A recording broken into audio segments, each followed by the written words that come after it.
네, 안녕하세요. 가상화폐 시장에서 트레이딩하고 있는 트레이더 제이입니다. 제가 어제 영상 통해서 이렇게 비트코인 새로운 악재가 라고 말씀드리면서 이제 비트코인 블록 사이즈와 관련된 문제를 여러분들께 말씀을 드렸죠. 그러면서 CPI 지수 전망에 대해서도 여러분들께 설명을 드렸는데 어젯밤에 뭐 결과가 나왔습니다. 결과가 나왔고 어느 정도 좀 방향성이 나오는 듯 했으나 좀 쉽게 가진 않는 모습이죠. 그래서 오늘 영상에선 그런 부분들에 대해서 여러분들께 말씀드릴 거고요. 또 새벽간에 비트코인 급락이 나왔던 이유, 그 이유에 대해서도 오늘 여러분들께 설명드리면서 좀 알아보도록 하겠습니다. 그 전에 저희 채널 구독 그리고 영상 좋아요 한 번씩 꼭 부탁드리고요. 댓글로도 여러분들 많은 응원과 관심 꼭 부탁드리겠습니다. 여러분들 뭐 궁금하신 점들 이런 거 언제든지 댓글 남겨주시면 제가 바로바로 확인하고 답변 남겨드리거나 혹은 후속 영상 남겨드리니까 댓글도 꼭 부탁드릴게요. 그럼 바로 이어서 설명 들어가도록 하겠습니다. 네, 오늘 썸네일은 제가 이걸 가져왔죠. 비트코인 망했다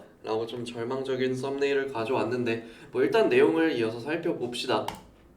먼저 어제 발표되었던 CPI 소비자 물가지수 발표에 대해서 먼저 리뷰해 볼 거예요. 그래서 어제 제가 이 전망에 대해서 말씀을 드리면서 이게 좀 그래도 좀 긍정적으로 나와준다라고 하면 시장 투자자들이, 시장 참여자들이 이 파월 연준 의장의 금리나 완전 X 이 발언에 대해서 조금 시장이 냉랭한 시장이 좀 녹아갈 거다라고 기대를 하고 있기 때문에 CPI 결과 발표에 따라서 시장이 좀 움직일 수 있다라고 말씀을 드렸죠. 어제 CPI 발표가 이렇게 예측치보다 낮게 나왔어요. 어제 말씀드린 게 예상치보다 높거나 낮거나 엄청나게 차이가 나진 않을 거다라고 말씀을 드렸는데 하회하는 수준으로 나왔지만 그렇게 크게 막 차이 나는 수치는 아니죠.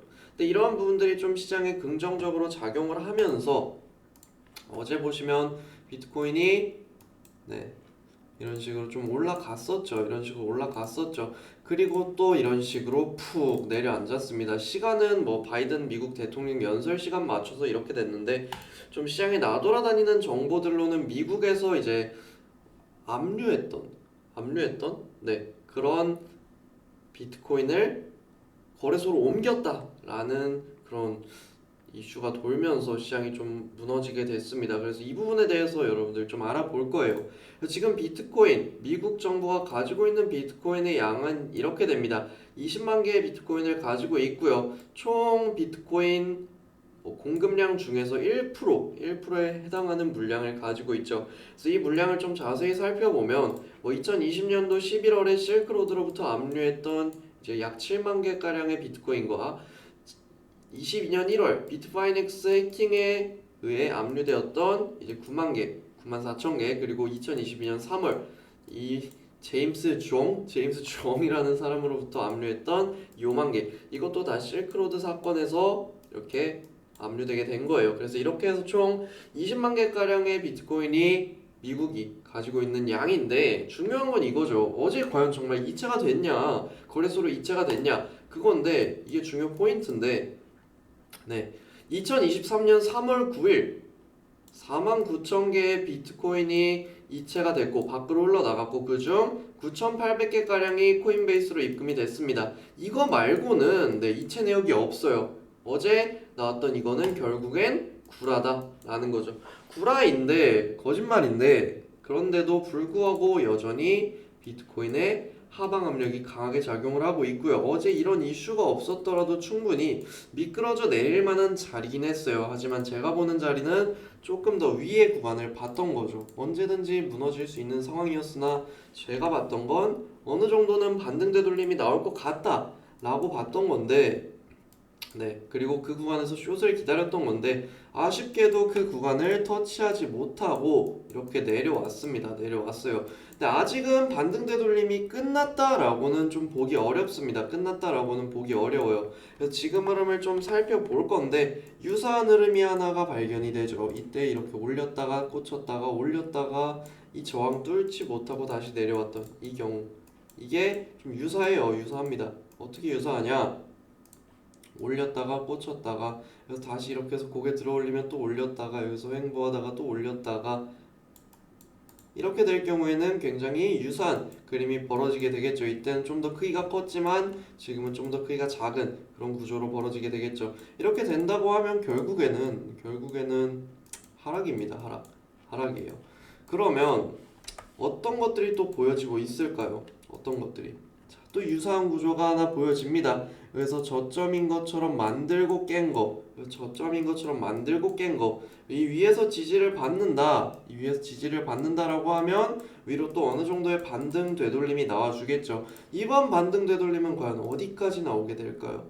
그래도 지금 이제 매물대로 보시면 정말 침범하지 말아야 될 구간까지 침범을 했습니다. 여기까지 내려와 버리면 너도 나도 매수를 할 수 있는 구간이에요. 즉 올라탈 사람들 다 올라탈 수 있는 그런 구간이다라는 거죠. 그럼 여기서는 어떻게 될까요? 무겁겠죠. 굉장히 무겁겠죠. 이거를 다 데리고 올려주는 게 쉬운 일일까요? 어려운 일일까요? 당연히 어려운 일이 될 겁니다.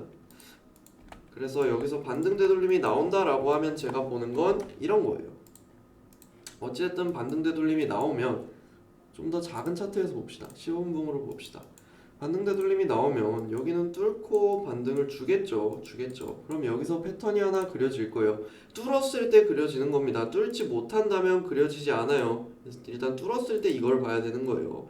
뚫게 된다고 하면 이런 식으로 버터플라이 패턴이 그려지죠. 버터플라이 패턴이 그려지고 여기에 대해서 뭐 피보나치 되돌림도 이렇게 그어보면 네, 이 D지점과 618 구간이 나름대로 일치하는 모습입니다. 그래서 28,700불 구간, 28,700불, 800불 구간은 여전히 강한 저항대 구간이다라고 우리가 볼 수가 있고요. 여기에 올라와서 좀 흐름이 이런 식으로 그려진다.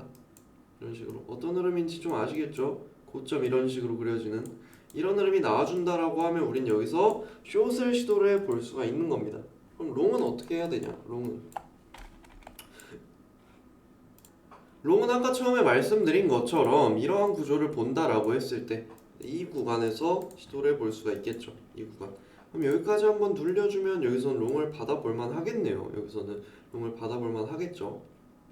여기서도 일단은 지금까지는 지지 확인이 되고 있으니까 여기까지 내려와주면 롱을 한번 시도를 해볼 만한 거죠. 그래서 이때와 비슷한 상승을 한 번은 노려볼 수가 있다 라고 여러분들 제가 말씀을 드리고 싶어요. 근데 이게 만약에 이렇게 반전이 나와서 제가 말씀드린 이 28,700에서 800 구간을 깨고 29,200까지 돌파를 하게 된다. 그러면 저는 여기서 숏관점을 폐기를 할 거예요. 그리고 정고점 돌파 가능성을 더 높게 볼 겁니다. 즉 우리가 중요하게 봐야 될 구간은 여전히 이 구간이다 라는 거 여러분들 아시겠죠?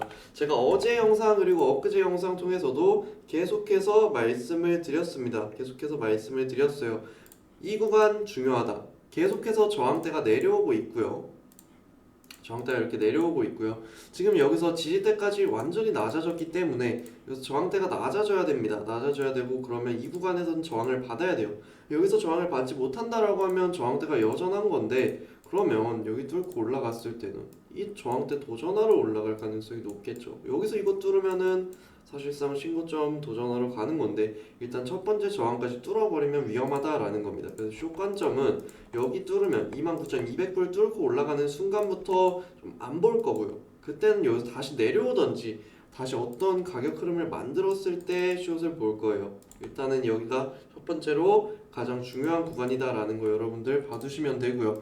일봉상으로 봤을 때도 지금 좀 상승으로 가기엔 점점 어려워지고 있어요. 왜냐? 아까도 말씀드렸지만 이 매물대는 너도 나도 보는 매물대입니다. 그래서 어떻게 보면 헤드앤숄더가 만들어졌죠. 근데 이런 흐름과 유사한 흐름을 제가 본 구간이 여기에요. 여긴데 그래도 헤드앤숄더처럼 이렇게 만들어졌죠. 근데 이때는 그림이 훨씬 크게 그려졌습니다. 이렇게 헤드앤숄더 만들어지고 여기 넥라인을 그렸는데 헤드앤숄더 만들어주고 하방으로 나오는 게 아니라 상방으로 이렇게 방향이 나와버렸죠. 이 경우도 약간 유사하다라고 보고 있는데 이게 유사해지려면 여기서 와구 올라가야 된다라는 거죠.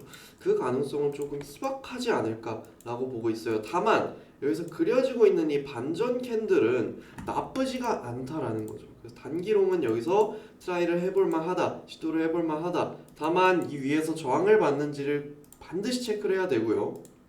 이 중요 구간 반드시 체크를 해야 되고요. 여기서 아까 말씀드린 흐름 있죠. 이런 식의 흐름 나오면 여기 깨는 순간부터는 무조건 조심해야 돼요. 올라가도 조심해야 되고 여기서는 이렇게 나온다라고 하면 여러분들 숏 위주로 대응을 하시는 게 훨씬 좋습니다. 훨씬 좋아요. 여기 어찌됐든 저항이고 저항 맞으면 다시 이 구간까지 눌리게 되겠죠. 피보나치 되돌림 한번 그거 볼까요? 다시 보통 이런 식으로 618에서 반전이 나오면 382까지는 밀립니다. 보통 382까지 밀려요. 적어도 여기까지는 반전이 나오겠죠. 29,000, 27,970, 28,000불 부근입니다. 28,000불 부근에서 지지 안 나오면 뭐다? 이거는 뭐 저점 갱신하러 내려가는 거죠. 그래서 여기가 굉장히 중요합니다. 오늘 여러분들이 기억하셔야 될 가격 구간은 단 하나예요. 단 하나. 28,700에서 800 이 구간입니다. 이 구간. 그런데 만약에 여기조차 뚫지 못한다라고 하면 여기 재차 저점 도전했을 때는 여러분들이 여기서는 반등이 아니라 다시 한번 숏 가능성을 보셔야 돼요. 여기 제가 말씀드린 이 구간 28,000불이죠.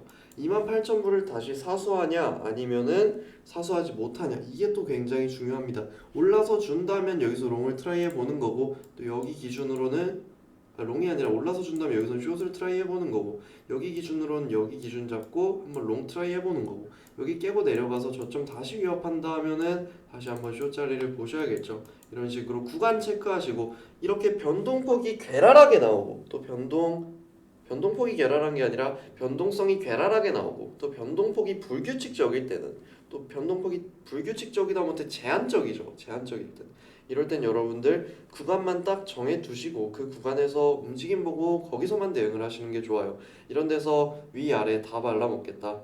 그리고 이 작은 파동까지 1분봉 안에서 그려지는 이 작은 파동까지 다 발라먹겠다라고 여러분들이 생각하고 대응을 하시면 어려워질 수밖에 없습니다. 어려워질 수밖에 없어요. 그렇기 때문에 지금 구간에선 여러분들이 조금 더 차분하게 이 구간을 기다리면서 매매를 하시면 좋을 것 같습니다. 아시겠죠? 그러면 오늘 설명은 여기서 마치도록 하겠습니다. 마지막으로 한 번 더 부탁드릴게요. 저희 채널 구독 그리고 영상 좋아요 한 번씩 꼭 부탁드리고요. 여러분들 오늘 설명드린 내용들 중에 궁금하신 점들 언제든지 댓글 남겨주시면 제가 바로바로 확인하고 답변 남겨드리도록 하겠습니다.